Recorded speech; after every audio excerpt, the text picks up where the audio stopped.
तमाम श्रोता सुनवैया लोगन के भी हमार सादर प्रणाम बा। आई फिर से सुने के नए अंदाज में। चला धान रोपे धनिया सिवानिया में,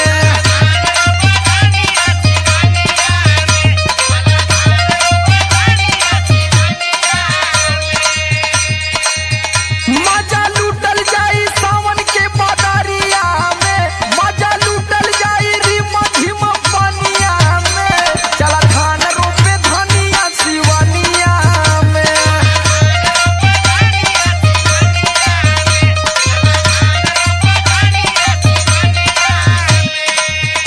अच्छा ये बतावा तोहरा का लागता जवन कहबा तवन हम मान ले, ऐसन तो कबो हो ना सकत। काहे?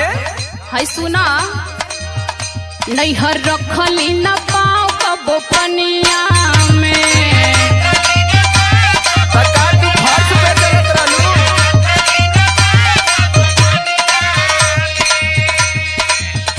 बनिहारी लगवाइला रोपनिया में, बनिहारी लगवाइला रोपनिया में। नैहर रखली न पाओ कबो पनिया में।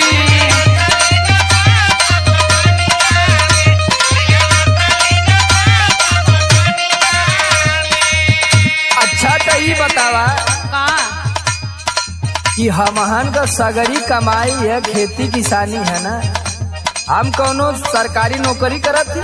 देखा हम कुछ न जानत थी। ई बात तो बियाह से पहले कह सकत रहला न।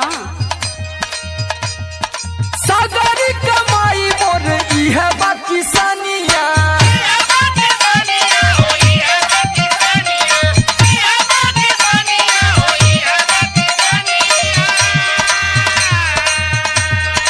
डूब जाई धन त मिली ना दाना पानिया।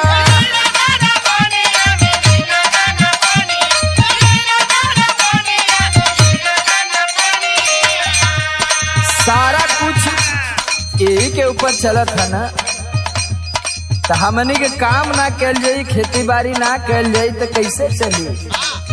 मुकेश अंबानी थोड़ी पहुंचे हैं। काहे ना? अरे वो तो जियो का सिम ना फ्री देले हुआ। चाउर बेच के घुमाइला बाजारिया में, चाउर बेच के घुमाइला बाजारिया में। चला धान रोपे धनिया सिवानिया में।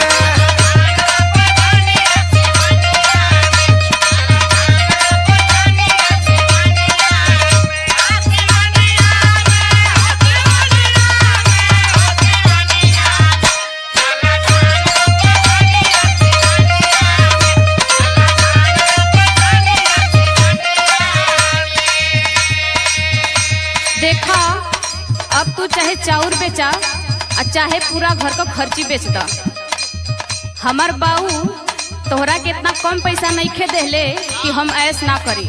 अरे बहुत पैसा दे देना, जैसे लगा था कि ताजमहल खरीद के दे देना। हाँ हाँ, तहरा खातिर नहीं बा, काहे से लेहले बड़ा ना, जे देहले बा उसे पूछा। 10 लाख पापा मोर दिहले दोहे जवा।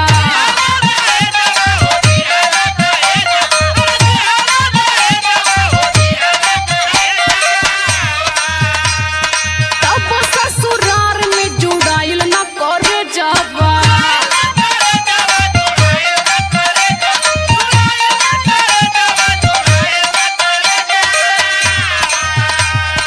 10 लाख पापा मोर दिहले दोहे जवा। तब ससुरार में जुड़ाइल न करे जवा। दिन बा छतारी नैहर के सड़िया में, दिन बा छतारी नैहर के सड़िया में। बनिहारी लग